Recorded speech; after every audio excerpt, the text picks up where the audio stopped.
Good evening, doctors.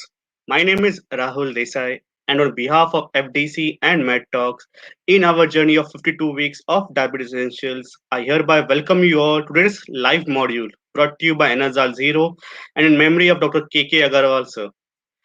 Dear viewers, after drug treatment modalities, Dr. Kalra, sir, has taken us through diabetes after 10 years, mistakes in diabetes, jugaad in diabetes, and diabetes formula. And sir, today will take us through today's module on microvascular complications of diabetes, which is primary disease of coronary arteries, peripheral arteries, and cerebrovasculature. So before I hand over this platform to Dr. Kalra sir to take us through today's module, let me have the opportunity of announcing the winners of last episode. And the winners are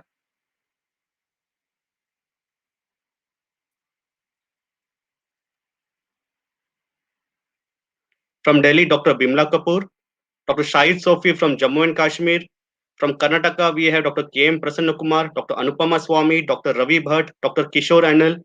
From Madhya Pradesh, we have Dr. Deepak Paradkar,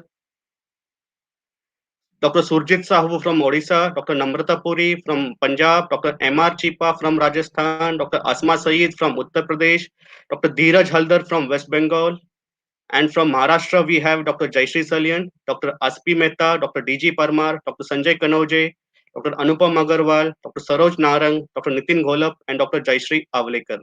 So congratulations to all those winners. And with this, I hand over the platform to Dr. Kalra, sir. Over to you, sir. Thank you, Rahul, and warm greetings to everybody who has joined in with us today. We'll talk today about some complications of diabetes. Now, the last few episodes actually have been really interesting. The topics that had been decided were done by Dr. KK Agarwal, sir. He decided upon the topics mistakes in diabetes, jugaad or improvisation in diabetes, and diabetes formulae or heuristics. So we now have a fair idea of the troubleshooting that we have to do in a diabetes care clinic. Before that, we have talked about lifestyle modification and also about the various drug classes. Once we've gotten through our understanding of glucose control, we need to move further. Now, many patients come to us with stable diabetes, with uncomplicated diabetes, but many more come with complicated diabetes. How do we classify the complications of diabetes? We can classify them as acute and chronic. In chronic, we classify them as vascular and others. And in vascular, we further subclassify as macro and microvascular. Today, we'll talk of macrovascular complications. Now, in general, the burden of diabetes is not so much because of hyperglycemia per se. It is actually because of the complications that are associated with diabetes, specifically the vascular complications. The vasculature of the body can be classified as micro or macro vasculature or micro or macrovascular beds. This depends upon the size of the arteries. In countries like India, we develop diabetes early. Diabetes tends to progress faster and it tends to cause complications much earlier as compared to our peers in other countries. This is the negative point. But the plus point is that if we are timely, aggressive, appropriate, intensive in our glucose lowering therapy, we will be able to reduce complications. So the potential benefit that will accrue to us is more. Let's talk today about macrovasculature. Traditionally, we divide the macrovascular bed into three: coronary, cerebral, and peripheral. In the coronary macrovascular bed, if it is affected, we can have angina. Angina can be chronic stable angina or unstable angina, or we might end up with an acute myocardial infarction. Because of the coronary artery disease, the patient might get heart failure. Heart failure is, in India, 50% ischemic in origin, 50% non-ischemic. Every person entering a diabetes care clinic or a metabolic clinic is already at stage A of heart failure. This is known as preclinical heart failure. Stage A means the risk factors are present, but there is no disease. So the risk factor is diabetes per se. Many patients, maybe more than 50%, will be at stage B. They will have a structural dysfunction. You might be able to get diastolic dysfunction on echo, but they will not have symptoms. So when we are looking at the heart, we look at coronary arteries directly and also at heart failure separately. Another bed which is quite often involved is the cerebral bed. So the clinical manifestations can be TIA, transient ischemic attack, or stroke. We classically think of ischemic stroke here, but hemorrhagic stroke is something that can also occur and is more common in people with diabetes. A few interesting facts. As we change latitude, as we move from west to east, the prevalence of coronary artery disease comes down. The prevalence of cerebrovascular disease goes up. So in a state like Punjab or Haryana, the predominant burden would be coronary artery disease. In a state like Mizoram or Nagaland, there will be more of cerebrovascular disease. India actually ends up getting more than its fair share of both diseases because both diseases do occur. On the other hand, if you were to go to a country like Taiwan or Japan, their stroke units are full of patients, but they don't have too much of myocardial infarction, though things are changing there now as well. So this is something interesting. And if you could put in the chat box, where do you work? Where do you practice? And what do you see more? Do you see more of coronary artery disease or more of cerebrovascular disease? It would be good to share insights from across the country. Another macrovascular bed that we cannot afford to ignore is the peripheral arterial bed. This specifically talks about the legs, about the femoral arterial bed. And here, because of peripheral arterial disease, there may be a chance of getting foot ulcers. Now in India, the vast majority of foot ulcers are neuropathic or microvascular in origin. A few, maybe 10 to 20% are ischemic or macrovascular in origin. But we have to assess both vascular and neurological health when we are treating foot ulcer. Do also note that apart from the femoral arterial bed, the pudendal artery can also be involved, and erectile dysfunction is a common accompaniment of diabetes, especially uncontrolled diabetes in our country. When we are talking of peripheral arterial disease, not all peripheral arterial disease in persons with diabetes will be because of diabetes per se. It can be Berger's disease. Now, all these complications cannot be viewed in isolation. Apart from macro, we also have to look at microvasculature. And we are aware of the three microvascular complications: retinopathy, neuropathy, and nephropathy. Last time we discussed, there are some bridges between these two. These include microalbuminuria, erectile dysfunction, and cardiac autonomic neuropathy. Vascular complications are said to occur with prolonged diabetes, with prolonged uncontrolled diabetes. But actually, when we look at macrovascular complications per se, there is something known as the common soil hypothesis. The common soil hypothesis states that vascular disease and dysglycemia both spring from the same soil, which is insulin resistance. So therefore, you will find that even people with pre-diabetes or those with newly diagnosed diabetes do have macrovascular complications. In fact, those people who have pre-diabetes have a 10% chance of vascular complications even when they are diagnosed. And this is similar to that seen in newly diagnosed diabetics. And it is just 50% of that seen in patients with long-standing diabetes. The macrovascular complications are not just limited to glucocentric etiology. They are also promoted by other diseases like hypertension, dyslipidemia, obesity, metabolic liver disease, gonadal disease, mood disorders. They are associated with high risk of cancer. And like we said, they may be associated with heart failure as well. Age, genetic predisposition, ethnicity, all these predispose to macrovascular disease. But irrespective of what model you are trying to assess, as Indians, we are always at the wrong end of the risk spectrum. That means we are at the higher risk. We are a higher risk population. It is important to assess cardiovascular disease because cardiovascular disease causes death. It causes unwanted morbidity and premature mortality. So if we want a successful practice, if we want to take good care of our patients, we not only have to control glucose, we also have to manage all the other mechanisms that contribute to arterial disease. This slide is important because it helps us explain to our patients. So when I start maybe a blood pressure lowering drug for my patient, the patient will resist. He'll say another drug. So if you say it's given to cured hypertension, patient will find another alternative. But if you say I'm giving you this drug as a preventive therapy to help you prevent premature disease, to help you prevent hospitalization, to help you prevent an angiography or an angioplasty or a bypass surgery, then patients accept it more readily. The best way is to say that I am giving you these drugs so that they can keep your arteries supple, S-U-P-P-L-E, supple, youthful, young, so that they can keep your arteries less stiff. If your arteries are young, gentlemen, you yourself will remain youthful. So that is the way to speak to a lady. Madam, this will give you a youthful look. It will keep your arteries young. More blood will reach your skin, your hair, your nails. Your skin, your hair and nails will look younger. And these are true statements. It's just about choosing the right language to motivate our patients. One really difficult group of patients to handle is the youth, young people with diabetes. These people develop dysglycemia and other metabolic dysfunction earlier. They also have very high levels of inflammatory biomarkers, and they have a longer life to live. So we have a greater responsibility towards them.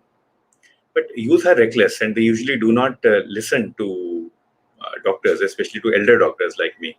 So the way is that this is going to keep you young. This is going to keep you happy. It will prevent you from getting disease. And of course, you are young and handsome now. You're young and beautiful now. But I want you to look as handsome as now when you are 60. Young lady, I want you to look as beautiful as you're looking now, even when you're 60 or 70 years old. So that is the way to go. And if you speak with the young men about heart disease and about cerebrovascular disease, they do not listen. But then you speak about pudendal disease, and then they're willing to listen to you. So one of my routine OPD languages is tobacco, cholesterol, glucose. They are all like slime. The Hindi word is kai, which stick to the inner lining of your blood vessels. If there is slime that sticks to the inner lining of the blood vessels, the blood vessel will get blocked. There will be no blood there, and you will not be able to perform. Now, we have to prevent macrovascular disease. So when you're talking of microvascular disease, tight glycemic control is considered an absolute yes, and it has very good benefits. But until recently, let me repeat, until recently, just until 6 years ago, we did not have very convincing proof that tight glucose control could actually prevent macrovascular complications. A lot of discussion had been done. The final consensus was that glucose control is important, but it is even more important to control glucose using the right drug with the right speed. But it had been clarified that lifestyle changes actually help in preventing macrovascular complications. Even if you try to lose weight, you're not able to lose weight, but you try to lose weight with a healthy lifestyle, that also improves macrovascular health.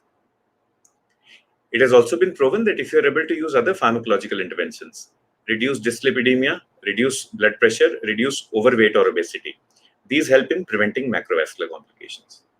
So let's see what we can do one by one. Of course, we should be aware that there is something known as the glucose paradox. What this says is that because of the common soil hypothesis, and because we are a bit lazy in our clinics, sometimes we are not able to control macrovascular disease. Even though we control glucose, we are not able to reduce CV risk because we are not doing adequate justice to managing lipids, obesity, and inflammation. There is also something known as the kg-A1C paradox. kg-A1C, kg for kilogram. kg-A1C paradox says that with some of the older drugs, let's take an example of pioglitazone, though I do use it a lot in my clinic. You do reduce the HbA1c, but you end up increasing kg or body weight. And when we increase body weight, we end up increasing CV risk. So the benefit that we were giving with glucose reduction is counteracted by the disadvantage of weight increase. So newer drugs now are available which help us overcome the kg-A1C paradox. And to break the glucose paradox, actually, that is within us. Most of our patients come looking for glucose control, but we should tell them that all numbers are important. HbA1c is important, but equally important is blood pressure, cholesterol and LDL cholesterol, and waist circumference and weight. All these four numbers we have to try and control. How do we finally achieve good glucose control and good CV health for our patients? Just two more slides. First, non-pharmacological. Let me repeat what we have discussed first. A sensible diet, structured physical activity, including aerobics, stress management, sleep hygiene, and substance abuse cessation. In pharmacological, let us do a simple recap. Try to overcome obesity and correct the kg-A1C paradox. If you have someone who is obese, the drugs of choice from a diabetes point of view would be SGLT2 inhibitors and GLP-1 receptor agonist. The commonly used oral drugs, SGLT2 inhibitors, are canagliflozin, dapagliflozin, and empagliflozin. For HbA1c control, we can use any of the classes of drugs that we have discussed. Metformin would be first line for almost all our patients, unless contraindicated or not tolerated. We can add sulfonylurea, but remember to add a modern sulfonylurea, glimepiride or glycoside MR. We can add pioglitazone if insulin resistance is high. We can add alpha glucosidase inhibitors like acarbose or voglibose if postprandial hyperglycemia is the main problem. DPP-4 inhibitors like vildagliptin, sitagliptin, linagliptin can be added. These are very safe to use. They don't cause hypo. If you want a major impact on CV risk reduction, then empagliflozin would be the good drug of choice. You can also use cana or dapagliflozin. And if your patient is willing to take injectables, then a good choice would be liraglutide. Insulin should be used whenever necessary. If you're not able to manage A1C with 3 oral drugs, do start insulin. Begin speaking with your patient. Tell your patient that insulin will not only control the glucose number, it will also keep him or him young and healthy, complication-free, and will prevent unnecessary admission in the ICU. Apart from overweight and HbA1c, we should focus on blood pressure. Most people with diabetes will require a dual combination therapy. So the commonest would be an ACE inhibitor or an ARB plus a diuretic or amlodipine. So A for ACE inhibitor or ARB, choose any one of them. C for calcium channel blocker, that is amlodipine, and D for diuretic. You can give all three together, but in the vast majority of your patients, maybe 66%, 2 drugs will be needed. In about 33% of your patients, they will be able to achieve good control with 1 drug, that is the ACE inhibitor or ARB. We also need to bring down cholesterol and bring down LDL. Our prime target is LDL. We should try to keep LDL below 100 in everybody with diabetes, below 70 in people with complicated diabetes, and below 55, LDL below 55 in very high risk diabetics. But for most patients in our clinic, an LDL of less than 100 will suffice. For the ones who have just come out of an myocardial infarction or a stroke, less than 70 is what we aim for. Do remember that when we speak of stroke, we are speaking of ischemic stroke. Hemorrhagic stroke, actually, the risk increases. The risk of hemorrhagic stroke increases if LDL goes down to very low levels, like below 55 or below 35. Another thing we have to remember is the dynamic aspect of blood. So remember to look for endothelial health and platelet health. Wherever required, use lipid-lowering drugs, use platelet-lowering drugs like aspirin, if required, clopidogrel.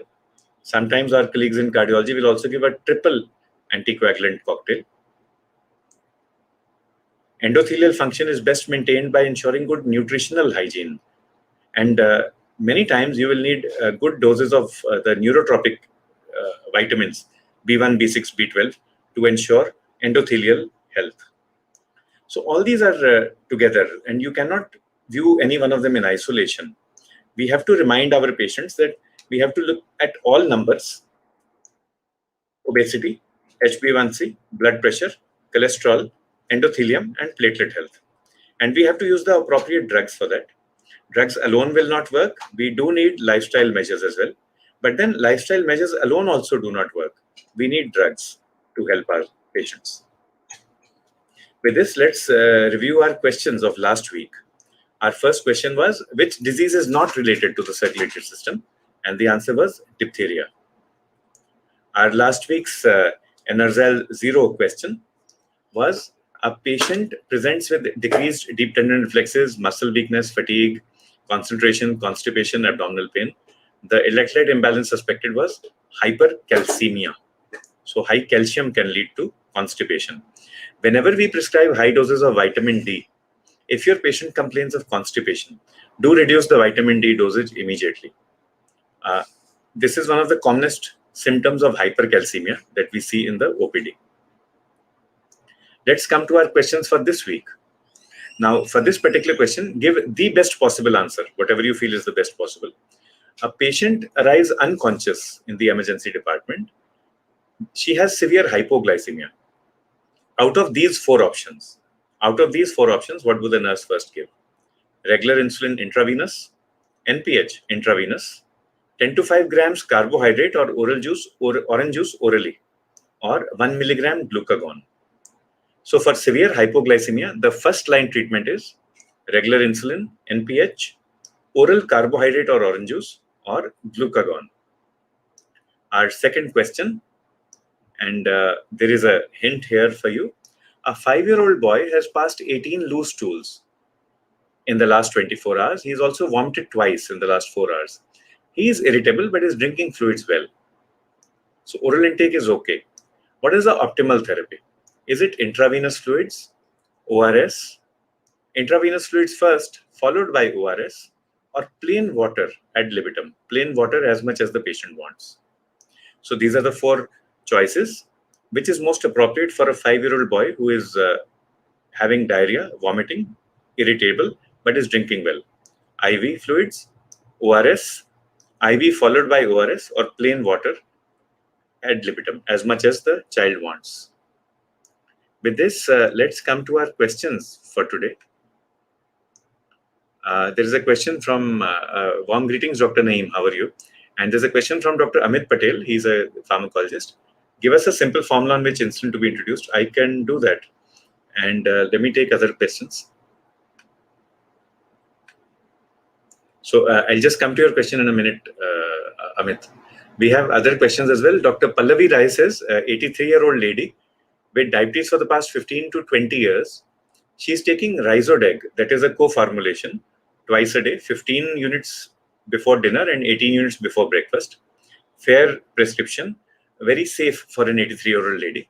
She is also taking linagliptin 5 milligram OD. That is also fine because linagliptin is very safe and it is nephroprotective. But her fasting glucose is high. It's between 170 and 250. So some options in general, and then we talk about the 83-year-old lady. If glucose levels are not controlled, first of all, review diet, then review exercise. Get the lady to maybe go for a walk, at least move a little bit. Rule out high stress. If fasting glucose are very high, but postprandial excursions are not high, ask for quality of sleep. Are you able to sleep well at night? What is the reason why you're not able to sleep well at night? She might need a small dose of clonazepam or alprazolam, and that will help bring the glucose down. She might need a change in the air conditioner setting or the cooler setting or the fan. Also,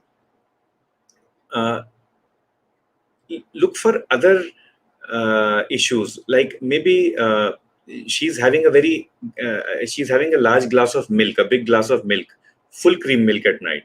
These are things that you ask in the history. So she'll say, I just had only one chapati or only 2 idlis for dinner. That is fine, but what did you have after that? So it might be a banana, it might be a glass of full cream milk, which is doing the damage. If all this is ruled out, then we have two options. Number one, increase the dose of Rhizodeg. So from 15, you go up to 18, then you go up to 20. The other one is you request her, madam, for some time, let me put you on 4 dose on basal bolus. So then let me give you rapid acting insulin. Now here the total dosage is 33 units. That is not enough. The lady is 83 years old. There is a high risk of hypo. So maximum from 33, I would want to go up to maybe 36 or 38 units, not more than that. So let us say, just for convenience, we count 40 units. So then we will give something like 8 units of rapid acting insulin 3 times a day. That makes 24. And 16 units of long acting insulin. Patient is already on Degludec. That is part of Rhizodeg. So we will shift the patient to Tresiba. So 8, 8, 8, and 16. You will actually find that glucose control will be very good. Within 3-4 days, postprandial glucose will come down. Within 1 week, fasting will come down. And once you have finished those pens, maybe you have finished the degludec pen, which is a bit expensive, you can bring the patient back to Rhizodec. One other issue which I forgot, Dr. Palvi, I'm sorry, in an 83-year-old lady, the commonest reason will be urinary tract infection. So I apologize for that. That would be the first thing we would do. Along with a dietary review, exercise review, sleep review, we should also ask for symptoms of UTI. If you have asymptomatic bacteria in this patient, we should treat. Dr. Ramesh Hegde says, 26-year-old gentleman, 92 kg, 173 centimeter height. So he's obese. That means BMI is nearly 30, I think, with family history of diabetes, and patient is asymptomatic. Fasting 186, PP 216. So here the fasting glucose is higher. Sedentary work, cholesterol is high, 268. Triglyceride is not so high. So here we begin treating. Ideally, we get an HbA1c done. Suppose patient cannot afford. In this patient, I would start metformin 500 milligram twice a day, plus linagliptin or vildagliptin. So one FDC can be metformin 500 plus vildagliptin 50 twice a day. Another one can be metformin 500 plus linagliptin 2.5 milligram twice a day. If the patient is not getting tests done, then linagliptin is safer because you are not worried about SGOT-PT levels with this. For vildagliptin, you have to be sure that SGOT-PT are not raised highly. For cholesterol, some people may begin treatment immediately. He has family history of diabetes. If he has family history of premature myocardial infarction at early age, then I will begin treating with statins immediately. Otherwise, we can also wait for 1.5 or 3 months. As glucose levels come down, cholesterol might come down on its own. Another question is from Dr. Kishore Jumani. This is a tough question, but let me try to take. Weekly injection of SEMA, daily injection of Lira, and daily oral SEMA. Now, oral SEMA is not available in the country right now, but it will come in January, assuming that it is there. You just talk with the patient. From an efficacy point of view, weekly injection of SEMA is the best, but it is not available in our country right now. Weekly injection of dulaglutide is available. So from an efficacy point of view, in terms of weight reduction and glucose reduction, weekly semaglutide will be number one, but that is not available in the country. There is no plan of launching also. From a convenience point of view, weekly sema and weekly dulaglutide both are good. You have to take once a week. Daily injection of liraglutide you have to take every day, but it is fairly good for weight reduction and fairly good for glucose reduction. Daily use of oral sema, this is the most convenient, but you have to take it early morning with 180 or 200 ml of water, and then you have to remain empty stomach for 30 minutes. So if the patient is willing to do that, then oral sema would be a good drug. I am looking forward to oral semaglutide coming into the market. The reason is that this will actually be a game changer in the way we counsel our patients and the way our patients approach diabetes. The other advantage of oral sema is that it will help in weight reduction. It is quite effective there as well. And another question is, does adding vildagliptin, DPP4 inhibitor, to dapagliflozin, SGLT2 inhibitor, reduce the side effect of DAPA? The answer is yes. The reason is that the bacteria and the fungi that cause genitourinary infection have got DPP4 enzyme in them. So vildagliptin actually inhibits the DPP4 enzyme in these bacteria and fungus as well, and therefore reduces the chances of mycotic infection. Also, directly adding vilda will bring down the HbA1c by another 1%. So because of that, the patient becomes less prone to developing infections. There's another question on insulin from Dr. Sanjeev Puri. Let me take that later. And Dr. Ajit Pradhan says, I have a patient with IDDM for more than 20 years. He was well maintained on human insulin 30-70, 60 units per day, 60. He has hypothyroidism and coronary artery disease, is post-CABG. But now glucose levels are high. Fasting is more than 200. And now he's on basal bolus. Actually, ideally, every type 1 diabetes should be on type 1. Every type 1 should be on basal bolus from the very beginning. Now, this patient is taking Tresiba 1 units daily and Novorapid 40 units 3 times a day. That is total of 240 units a day, and also receiving GLP-1 agonist and Pio and metformin. There has to be a reason for glucose control. Such a patient must be admitted. Do a very thorough examination for infections. There must be some occult infection somewhere. If the CRP is normal, ESR is normal, and you are confident there is no occult infection, then certainly there is a psychological issue. There is a psychosomatic issue. Let me suggest something called the glucocoper, GLUCOCOPER. This is a validated tool actually developed in Karnal in our center. It is just 6 questions that you have to ask the patient. It is free to download. And feel free to convert it into your local language. What I do is I ask these 6 questions. If I feel patient is coping well with disease, then I focus more on biomedical investigation. If my patient does not answer the questions properly in glucocoper, I see that patient is not able to cope with diabetes, then I focus more on psychosocial interventions. For this patient, all I can say is that we admit the patient, do a thorough investigation for infections, and you can give intravenous insulin to this patient. Actually, you will find that after 3 or 4 days, the insulin requirement will begin coming down. As far as the brand names and preparations are concerned, you are already giving the best possible. And if it is diabetes for more than 20 years, adding a sulfonylurea will not help at all.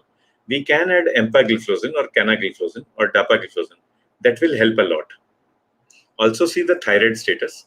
And maybe not in this patient, but in many other patients, hypothyroidism and diabetes may be associated with celiac disease.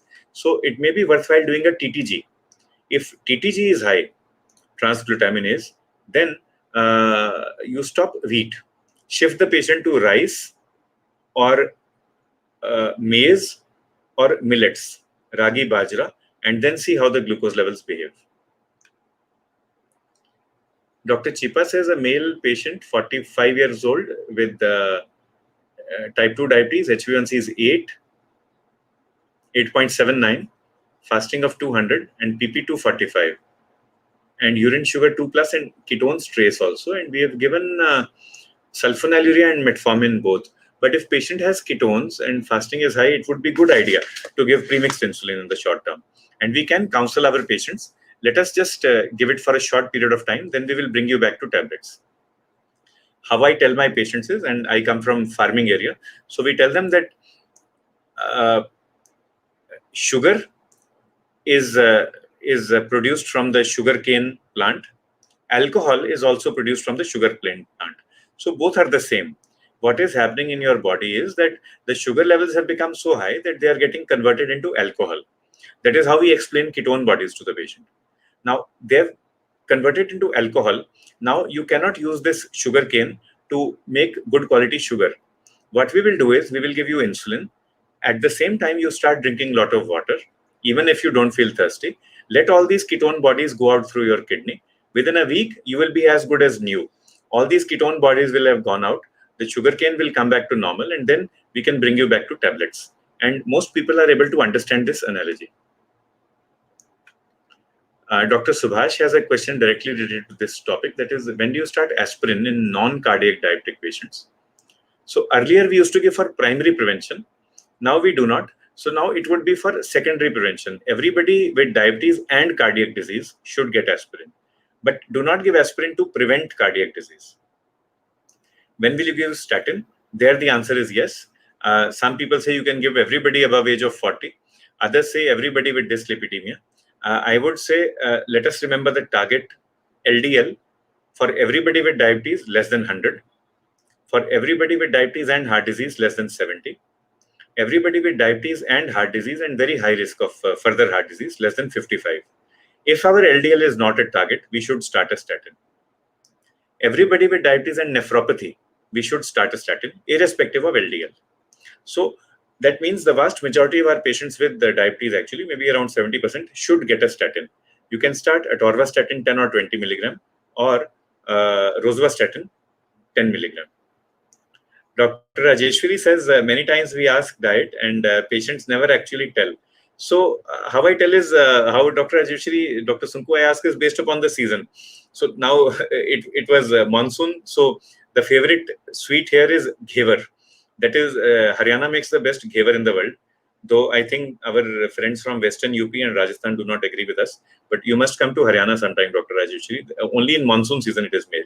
So instead of asking in an angry mode or in a very strict way, did you eat ghevar or what did you eat? Just say, how was the ghevar? Was it tasty? And you do it with a smile. And they'll say yes. Say, okay, you've taken it once, now don't take it again. So this is Ghevar season. Depending upon the season, sometimes it's mangoes, sometimes it is halwa puri. Now Navratras will start, Shrad will start from day after tomorrow. So there will be a different kind of diet. It will be halwa puri, chana, these kind of things. So you ask about those things. And also because you can preempt. So I do know what my patients are going to cook after 15 days during the Navratras.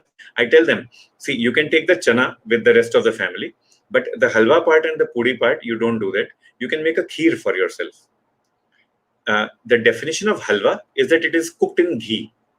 The definition of kheer or porridge is that it is cooked in, or payasam is that it is cooked in milk.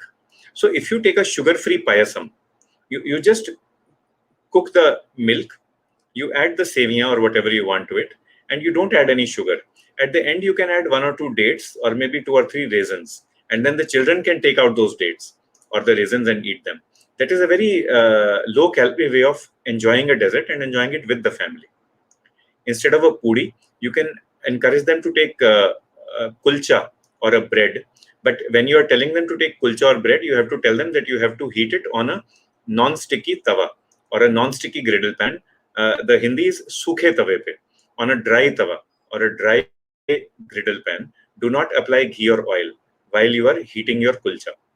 So these are some of the things that I do. I hope I've been able to help you, Dr. Rajeshwar.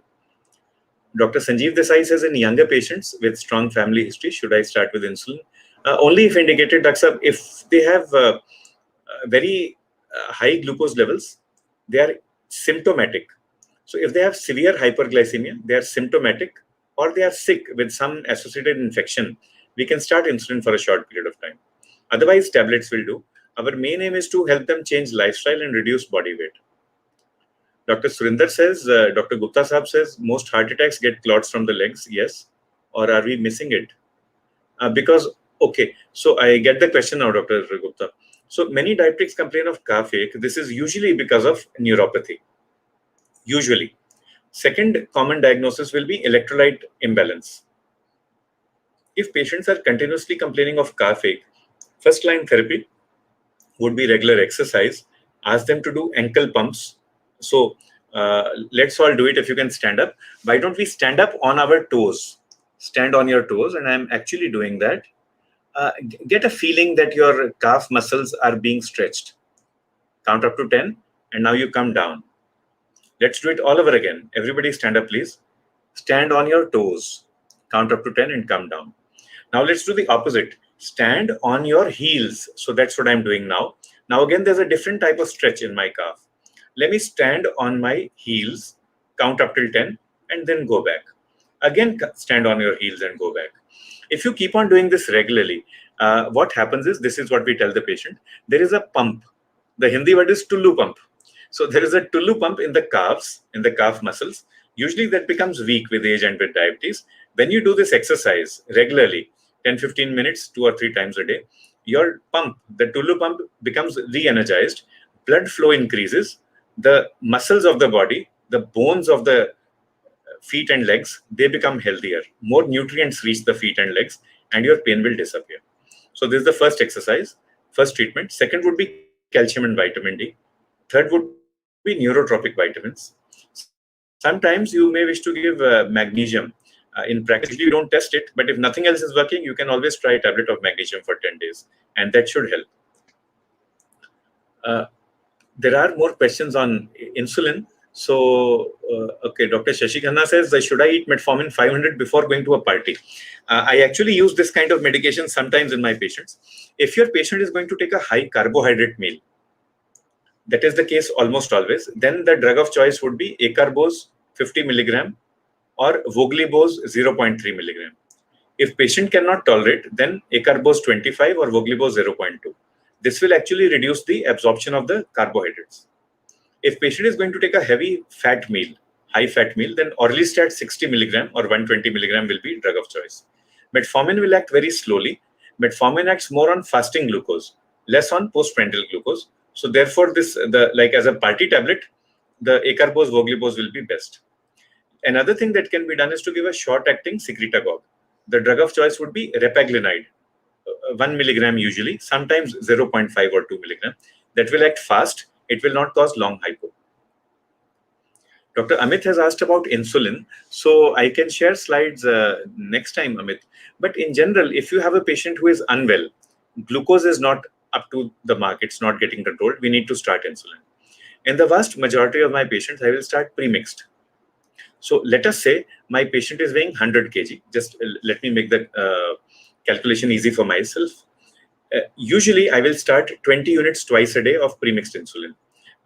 Some of the trade names I use are Novomix, Eglucent 2575, and Humalog 2575. Along with this, I will give metformin unless it is contraindicated. If the patient is overweight or obese and does not have urinary tract infection, I will give a tablet of dapagliflozin or Cana or empagliflozin. I'll tell the patient that anabolic effect will come within 3 days. Postprandial glucose will begin coming down after 7 days and fasting after 10 days. But please show me after a week. If patient is coming from far off, we can also write for 15 days or 20 days, but not more than that. And if patient is coming from far off, you do try to remain in touch on WhatsApp. This is routine.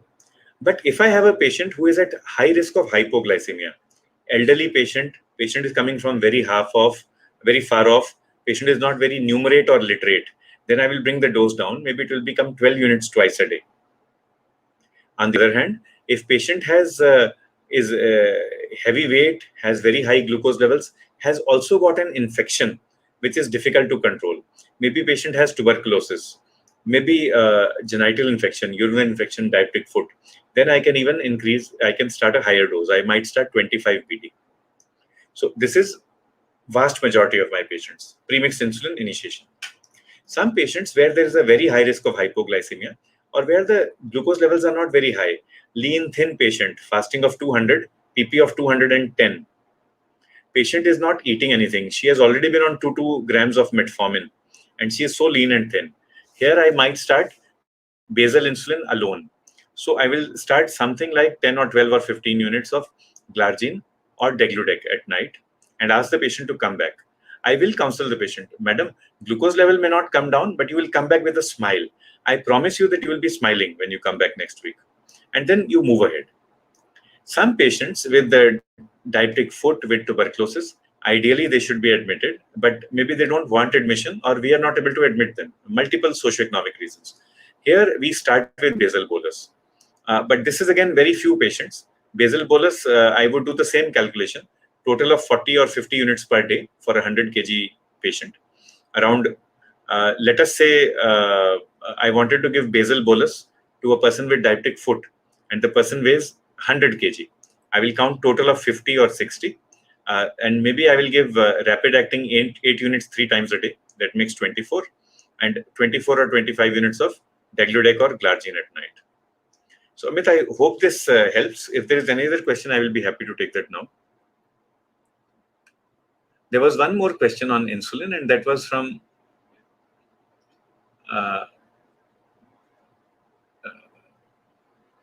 there was one other question. Just allow me to find that, please. Yeah, that was from Dr. Sanjeev Puri. How do I do insulin infusion in pedia sets if no insulin pump is available? Okay, that is fairly easy to do. That is how we used to do earlier. You just take 500 ml of maybe normal saline. You can take 5% dextrose also if you want later on, but initially it will be normal saline. Take a glass bottle, not a plastic bottle. Why? Because insulin adsorbs, ADSORB, AD, it adsorbs to the plastic. So glucose bottle with in a glass bottle, that will be better. You prime the tubing also, so prime, and then you add something like maybe 12.5 units of rapid acting insulin. You can take, the trade names are Actrapid, human insulin. You can also take human analogs if you want, insulin analogs like Novorapid, Humalog, Eglucent, any of these you can put. Epidra is not allowed.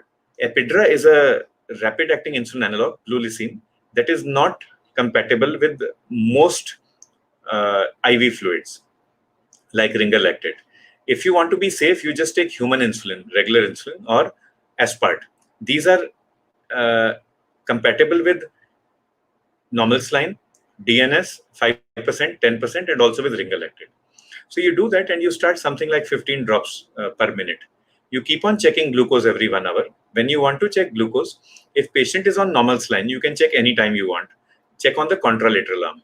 If, however, patient is on 5% dextrose or DNS plus insulin, then you have to stop the drip for 15 minutes and then check glucose from the contralateral arm.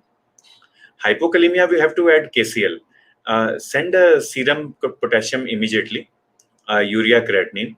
If patient is passing urine normally, then don't worry, and you can add KCl to the first bottle also. So you can add 1 or 2 ampules of KCl.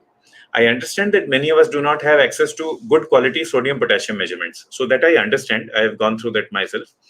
You can do an ECG. ECG will give you very good idea about potassium status.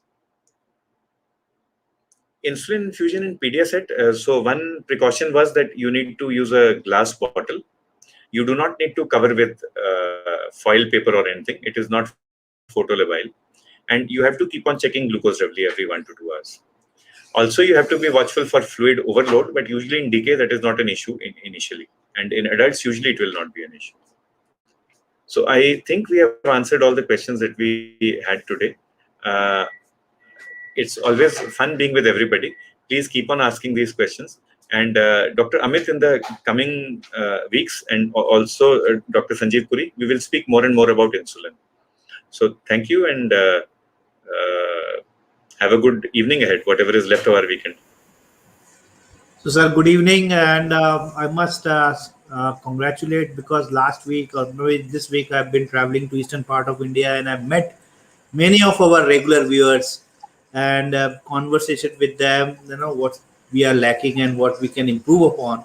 First of all, sir, they have all congratulated, because the way you have carried out all the sessions and the time which you take in terms of understanding and replying all the questions, whichever is been asked, that's a immaculate job you have been doing, sir. And I can tell you that on behalf of all the doctors who are watching you regularly now, the strength have reached to around 16,000 doctors who are watching you regularly, sir. They are highly thankful for the sessions which you are conducting on every Sunday. They have also said that we try to now become disciplined to come at 9 o'clock and attend the session. Sometimes if they leave, because the sessions are available in the library, they go back and once again they carry forward from there where you have left. So now I can tell you very confidently that the objective which we have started, and one of the doctors who in Ranchi I have been discussing, that the real objective was to access to diabetes care at the ground level, is now probably we are achieving with at least the objectives with the attendance we are seeing in our Essential with Diabetic Essential with Dr. Sanjay Kalra. So thank you very much, sir. And this is the ground feedback I am giving you. And hopefully I'm requesting all the doctors whom we have been meeting that please communicate this, because this is going to be lengthy sessions, and we will try to continue, because now we have tasted the success that this is required in India. At the top, we need Dr. Kalra, and at the bottom, we need you. And in between, so everybody is together. I think everybody is together. Yeah, we need you, and there is a dissemination of knowledge, because when discussing, it will take a lot of time, because while discussing with the doctors, they understand the socio-economical at the ground level, especially in eastern part where the poverty is more. So they try to have their own jugards. So there comes the jugaad factor, sir. So thank you very much. Thank you, listeners. Please ask your colleagues to attend at 9 to 9:30 p.m. every Sunday, and we will be continuing our session with Dr. Sanjay Kalra. Jai Hind. Jai Hind.